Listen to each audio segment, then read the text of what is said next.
निवडणुकांचा अभ्यास केला तर एक गोष्ट लक्षात येते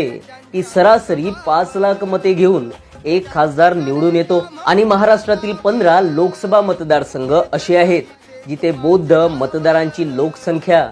6 लाखापेक्षा जास्त आहे. मुंबई 1.5 करोड पैकी 40 लाख बौद्ध मतदार आहेत. नागपूर 35 लाखापैकी 12 लाख, अमरावती 20 लाखापैकी 8 लाख, वर्धा 15 लाखापैकी 6 लाख, अकोला 20 लाखापैकी 8 लाख,